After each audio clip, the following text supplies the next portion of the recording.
Good evening, sports fans. Welcome back to another edition of Sports Talk in the Burgh. My name is Jesse McCullough. Joining me is Kevin Plaucha, the only Pitt fan in the world, Zach Jones, fan of every Minnesota team, and Cam Wickline, who likes Michigan but hates Michigan State. We've got a bunch planned for you today, including NFL, everything that you can think of. And let's start off with the NFL. The NFL Week 9 just wrapped up, and the Steelers fans are waiting in excitement as the prodigal son, TJ Watt, is scheduled to return.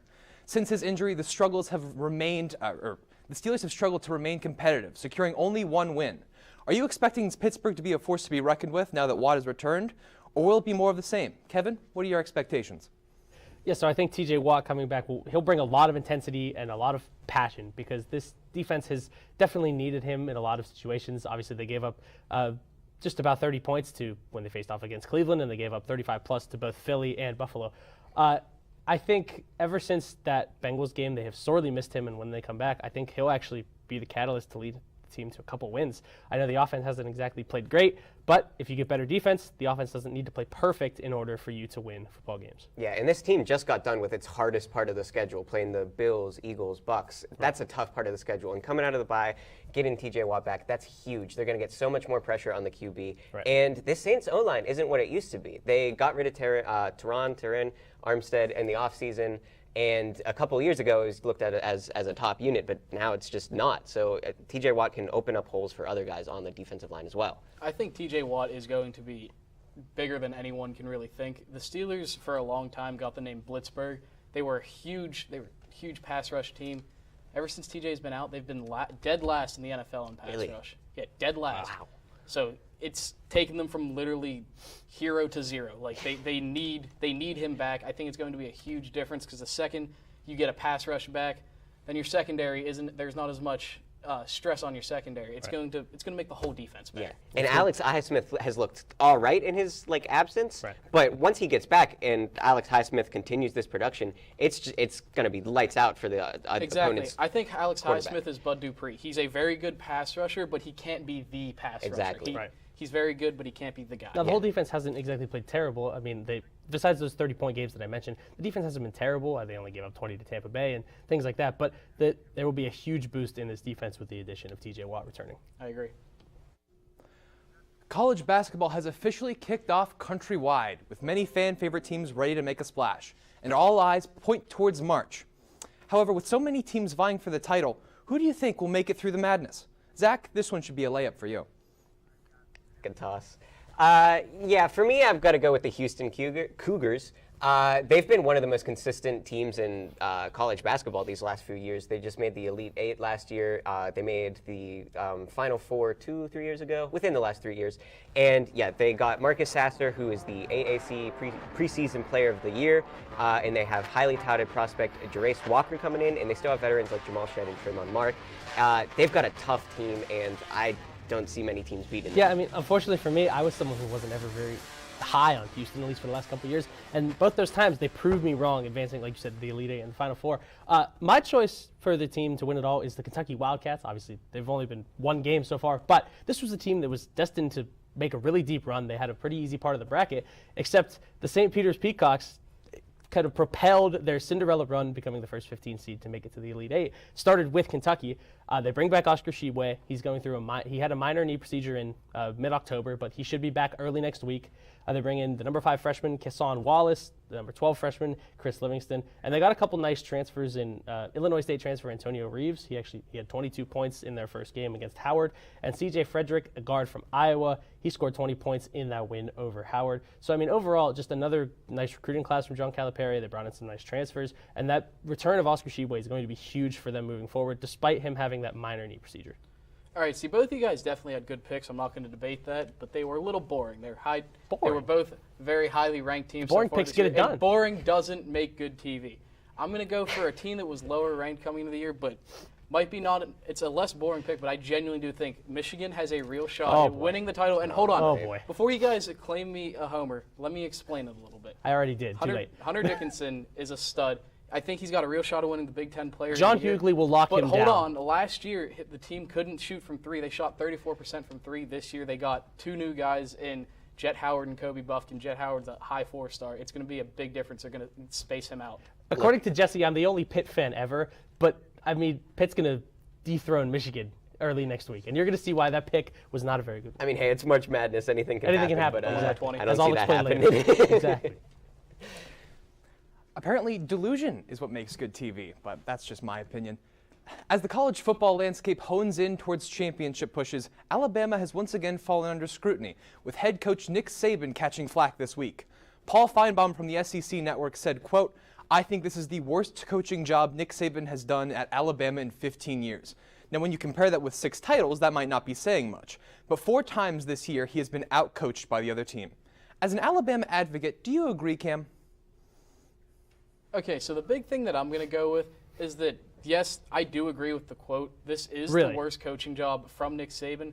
But that is not saying Well, a that's lot. true. Yeah, that's true. That's Right. like saying that's the worst chocolate you've ever had. It's still chocolate. It's still amazing. Exactly. Like, you're loving what he's doing. He's a fantastic coach. They're still going to win 10 games. They're Right. probably still going to play in New Year's Six. They've gotten more than 10 wins in every single year that he's been their coach since 2008. I mean, they've been a dynasty forever. I disagree. I think this is a way too over the top. I think this is an overreaction.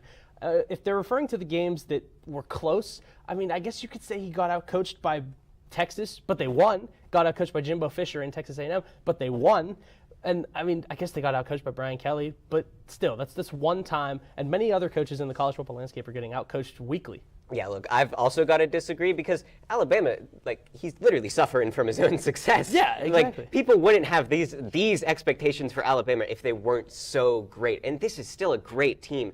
But I think a lot of it can be placed on the coordinators and the offensive line. I mean, the offensive line has let up so much pressure on Bryce Young. He was pressured 44% of dropbacks against LSU. wow. That's almost half. And he's been contacted on 22% of dropbacks.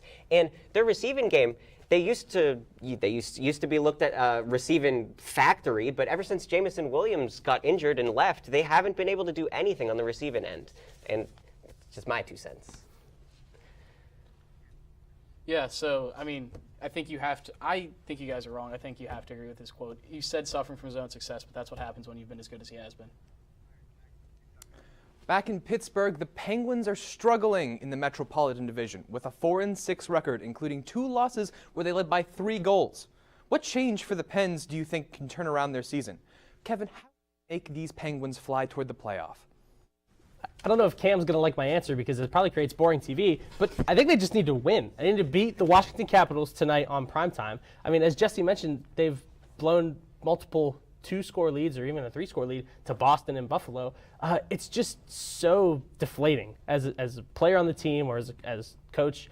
It's so deflating, but what you can do to sort of remedy all that is win against a rival. And I think they have an opportunity to do that tonight, even though it's a rivalry and even though Washington may currently be better, or even though Washington may currently be better than Pittsburgh, it's still a rivalry, and rivalries bring out the best in everybody. Yeah, but I agree with you, but I think if it was just that easy to just start winning, don't Well, you think everybody would start doing if that? if they didn't blow both of those 2-goal leads, we wouldn't even be talking about this right now. You're right, but they did. There are And still that's the things simple to fact is improve on that the they team. did. And I think the Penguins, they obviously have a fantastic core with their big 3. But You're not they gonna make any need trades to with them. improve. They need to improve their supporting cast, whether it's trading for some guys, pulling someone up.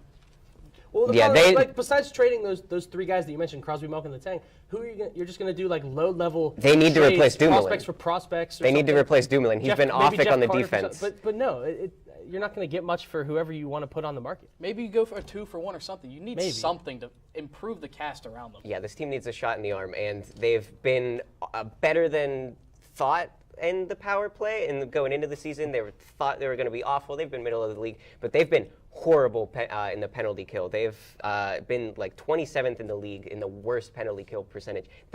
That's not a winning formula. It's just not. Over in Europe, Champions League football is wrapping up the main season. As we head to bracket play, the round of 16 has been drawn. And with this much competition, which team do you think has a shot of winning it all? Zach, what do you think? Me personally, I'm going over to Paris, and I'm saying PSG, because let me just say 3 names right now. Messi, Neymar, Kylian Mbappe. Those are good 3 names. Those are a great 3 names.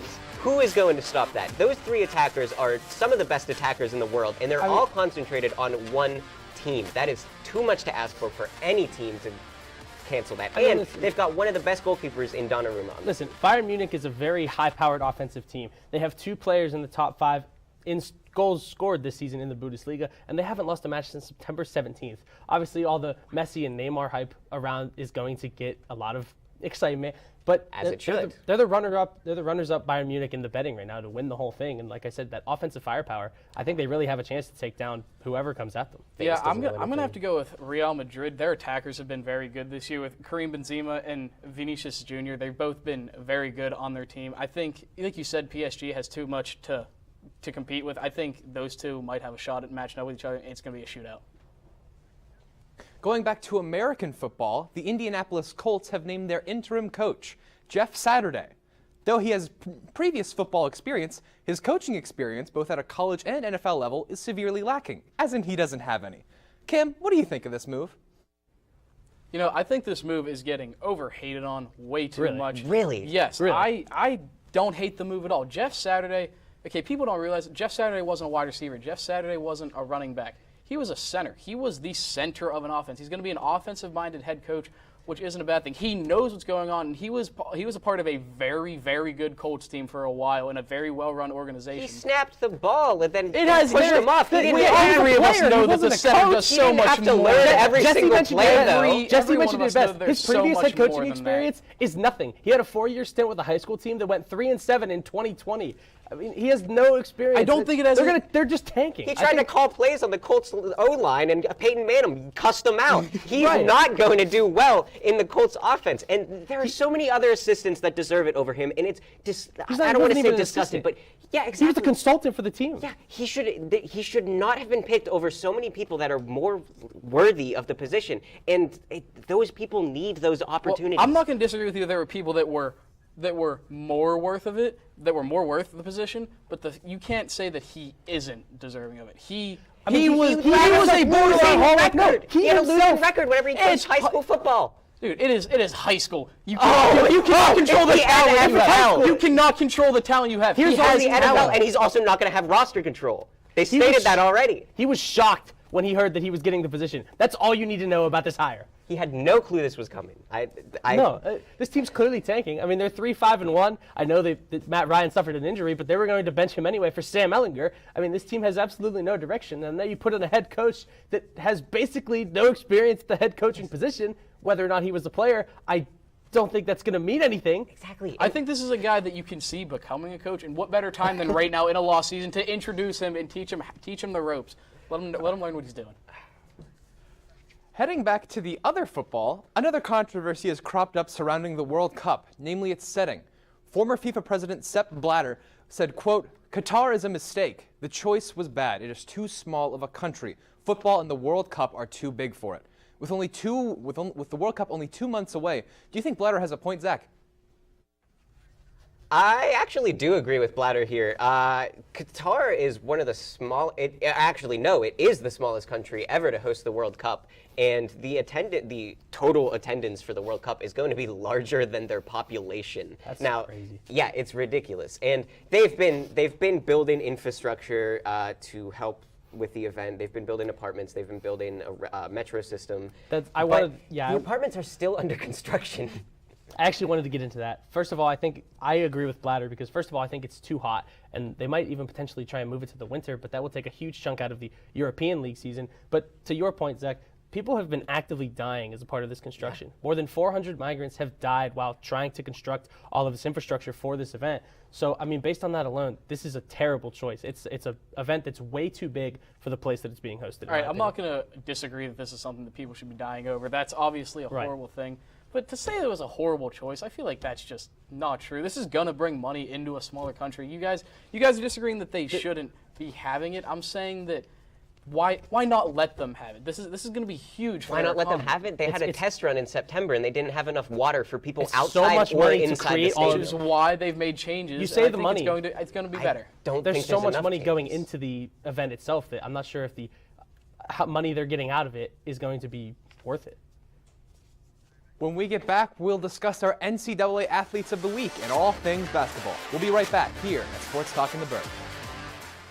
It's been difficult because I hadn't been able to see my grandchildren. I can't wait to get back to field trips with my school. Not having to think about putting on a mask. I really can't wait to get back to life, really. I miss all my friends. I miss taking pictures in school. An expression on someone's face when you do something nice for them. COVID-19 vaccines are available, and they're the first step to safely getting back to things we miss most. Visit getvaccineanswers.org so you can make an informed decision about COVID-19 vaccines. Imagine being fired because of who you love. Imagine being denied medical treatment because of who you marry. Imagine being evicted because of who you are. Millions of Americans don't have to imagine this. They have to live it. Because in 30 states, it's legal to discriminate against LGBT people. It's time to make an informed decision about COVID-19 vaccines. The dangerous new Delta variant is more than twice as contagious as the original virus and can affect anyone. Right now, 9 out of 10 hospitalizations and deaths from COVID are among unvaccinated people. Getting vaccinated might save your life, and there's now an option that's fully approved by the FDA. Learn more at getvaccineanswers.org.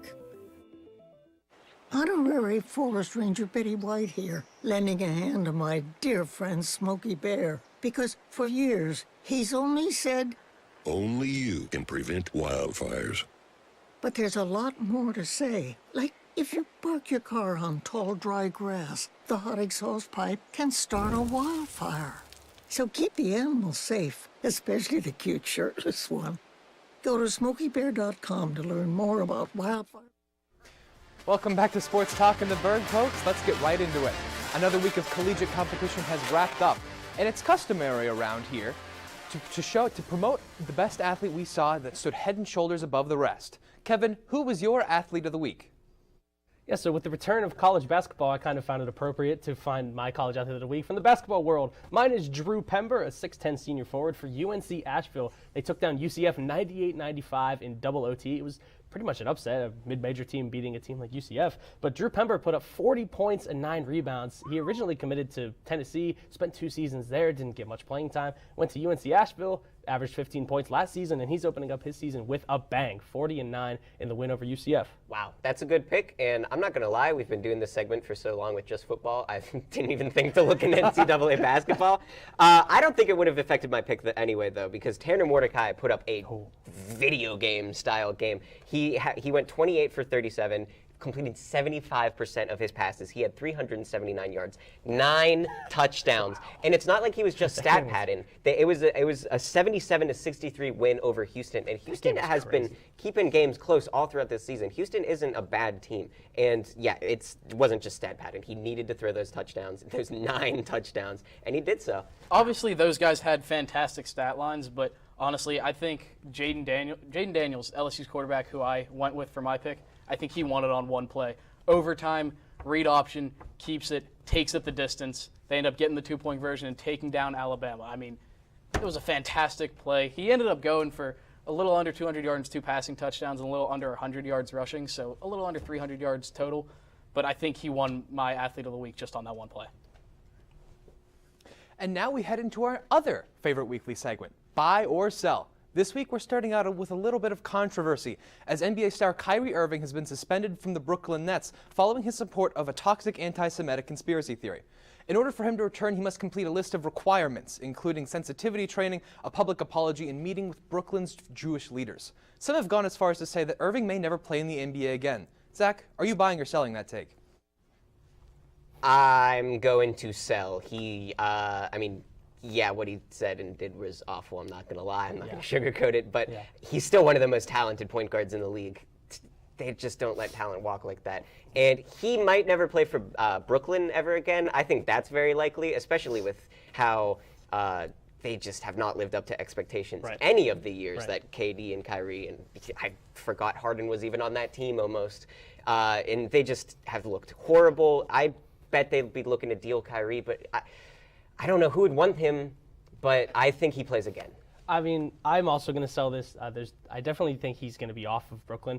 They had that entire year-long saga with Ben Simmons and all that drama. It's just an organization that's been rife with unfortunate circumstances in the last couple seasons. Kyrie did apologize, and a lot of people are still giving him hate for it. So I just don't think he's going to be on the Brooklyn Nets anymore. But him not playing in the NBA again, I don't really see it. I think that eventually he'll find his way back in, however that may come. I mean, obviously what he said was horrible, but these are professional sports we're talking about. Deshaun Watson is still in the NFL. Right. I mean, Kareem Hunt is still in the NFL. Right. Cleveland Browns are a joke, but it's just, it's horrible that it happens this way. But sometimes talent overrules actions, and it's not how it should be. But I think that's how it is, and I'd be surprised if we didn't see Kyrie again. Yeah, and I mean, I don't know. I don't think he'll ever do any of the things that were listed because he barely even apologized in his apology. Yeah. He didn't say I'm sorry, and he's someone who he thinks what he's doing is right, and he thinks that he's like he's a person who thinks being a contrarian is being smart, and that's just I disagree. Here in Moon Township, men's basketball is gearing up for another season. Though the Colonials started the year with a loss, playoff hopes still remain strong in RMU fans. Do you buy a playoff push for the men's team this year, Zach? I'm going to sell it. These Colonials, they look better than last year, and they're still bringing in the 4 starters from last year, so they have a lot of returning talent. But they were still ranked 8th in the KenPom, in the Horizon League standings at least, and they will be better than last year with transfer Josh Corbin, who's coming in, who shoots lights out. He didn't do great against Ohio State, but that's because they focused on him because they know he's such a great shooter. And TJ Wainwright, he's the biggest recruit we've ever gotten, the Colonials have ever gotten, so that's huge.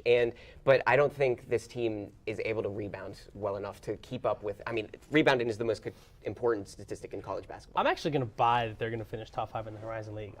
They bring back their 4 starters. Obviously, Michael Green did not play in the Ohio State game. He came down with an illness. But despite that, the Colonials probably didn't have much of a chance against Ohio State. But they bring back those 4 guys. They bring in Josh Corbin, like you said. He's a lights-out 3-point shooter. Stephon Walker actually got a start. He was the only true freshman. He got into double digits against Ohio State with 10 points. So you have that younger talent that you may not have expected to get with the return of the four. And even TJ Wainwright, that 3-star, got a solid 15 minutes of playing time. So I mean, Andy Toole, he's facilitating his guys. He knows what he wants, I think. Even if he doesn't know exactly what he wants right now, he's going to figure it out, I think, before they get into conference play. And I think they're going to have a really good shot. Yeah, honestly, I had to buy this. I think the Colonials are going to do well this season. Like you said, they brought in Wainwright. Cheeks can play. Obviously, Khalil Spear can play. I think this is going to be a very good team. They have talent. Toole's obviously a very good coach. And if you listen to Ethan Morrison, he'll tell you this is going to be a pretty good team this year. The women's basketball team seems to have even higher hopes than the men's team this year. With a win to start the season, a great season for the team could mean that a playoff game is hosted here in the Event Center. Would you buy a claim like that, Kevin? I'm actually going to sell this, unfortunately. I'm a little bit lower on the Robert Morris women's basketball team. I still think they're undersized, and losing Sol Castro isn't going to help. And the offense is going to need to come from somewhere, but I think it's just going to take too long for them to figure out where the offense is going to come from. The guard play is going to need to step up tremendously, and losing 3 of your top 4 scorers from last season, obviously Sol Castro out for most of the year, isn't going to really help. Obviously, you had Phoenix Gideon and Rebecca Duomo both score 14 points, but in the win, they only got 49. So I understand it was game 1 of the season, but it was my concern last year that the offense was going to struggle and cost them wins. I think it's the same thing this year, that the offense is going to struggle and cost them some wins. I disagree. I buy, and I think that their greatest strength is going to be their offense. They brought in a lot of freshmen, and these freshmen look good. And, they still have 5 games left before Horizon League work, and let's be honest, out-of-conference games, they don't matter too much. But what they do help with is helping the team gel together and get that chemistry going. And if they can get that going, then this offense is going to look scary. And they have a chance to be one of the better teams in the Horizon League since Youngstown State and IUPUI lost key seniors who left last year. So the Horizon League is a lot weaker, and the Colonials have a much better chance of getting in there. Yeah, I'm not going to lie. I wholeheartedly disagree with you. I have to sell this. I don't think they're going to be very good at all this year. Really? I don't think they're going to be able to score. Like you said, losing 3 of their top 4 scores. Yeah. I think one of the other ones is hurt. Where's the offense? Right, they struggled to score. I think you're counting out these freshmen. They struggled to score last year. But you're right. I am. Like, I don't think they're going to be very good. But the thing is, they struggled to score last season even with their top 3 scorers. So if they lose all of their top 3 scorers, like I said, I think it's just going to take too long for the freshmen to develop and into the offense being scary good, like you mentioned. Zach. Just one of the key things in sports is you have to score more points than the other team. Right. I don't think they're going to. When we come back, our panelists will give you their final takes. You don't want to miss it here at Sports Talk in the Burgh. Every day, Millions of people are connecting. and even though we're overcoming obstacles, watching each other's backs, And banding together. we should still make an effort. We should still make an to effort. get to know each other, On a deeper level. Father. cosplayer, Mentor. actor. It's time we take a step forward It's time we take a step forward. Come together. and discover How accepting our differences can make us stronger. Yeah! Sam, Elmo! Oh, hey, Julia.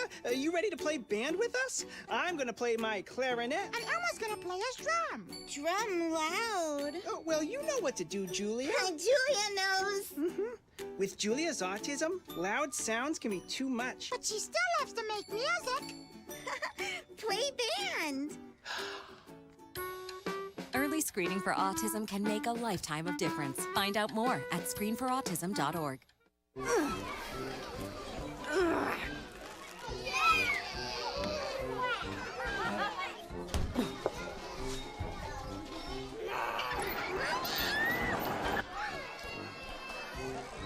If you love them enough to crawl into a play place to get them to come down, then surely you'll check nhtsa.gov/the-right-seat to make sure.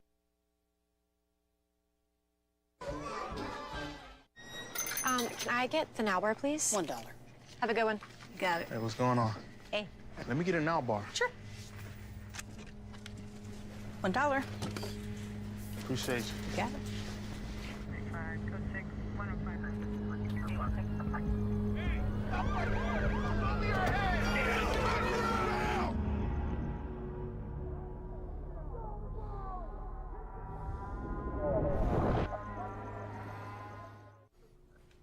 Welcome back to Sports Talk in the Burgh, folks. It's time for our final takes. Zach, take it away. Look, the Vikings deserve much more respect than they've got. The team is 7-1 and is playing much better football than their stats suggest. Despite starting some games off strong offensively and defensively, the team seems to fall a bit asleep during the middle of games, doing just enough to keep up. But even still, this is a team who finds ways to win. Trust me, I would love it if Minnesota won their games by more than one score. But the important thing is that they are still find ways to win their games. And their win against the Commanders solidifies them as a serious playoff contender in my eyes. Yeah, some may say it's the Contenders, but the game was similar to the loss against Philadelphia earlier in the season, falling behind to the Commanders by 2 scores in the 4th. But instead of giving up like they did in the Eagles game, the Vikes overcame a ruckus crowd that was hungry to see Kirk Cousins fail. In past years, Kirk has been seen as a QB that only puts up stats, but this year he's been a QB who has been extremely tough. He wins extremely tough games, and I don't see him or any of the other Vikings slowing down come playoff time. With the return of college basketball comes the return of upsets, and plenty of them. As the incomparable John Rothstein likes to say, the epitome of brutality. This happens when a high major school loses to a mid-major, or when a mid-major loses to a Division II school. On Monday, which was the first day of the college basketball season, there were 11 games that ended in such a fashion. The most notable ones were USC losing to Florida Gulf Coast by 13 points at home, Florida State tarnishing the ACC's perfect opening night record by losing to the Stetson Hatters by 9, also at home, UCF losing to UNC Asheville, which we discussed earlier in the show, and Cleveland State, which is a perennial Horizon League powerhouse, lost to Division II school Notre Dame College by 4. Not Notre Dame University, Notre Dame College. What I'm trying to say is, after one of the craziest editions of March Madness last year, college basketball has picked up right where it left off, in a world of chaos. The upsets don't just happen in March. Get ready for a long season filled with some fantastic college basketball, because it's back. Congratulations to the Houston Astros for winning their first World Series championship.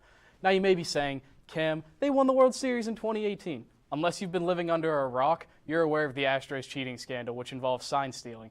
To put it simply, the Astros 2017 title needs voided by Major League Baseball. Voiding championships in sports is not unheard of.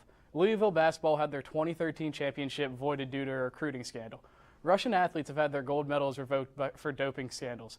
The idea of taking away title is not unprecedented, but the scandal from 5 years ago still reigns true. This will never go away.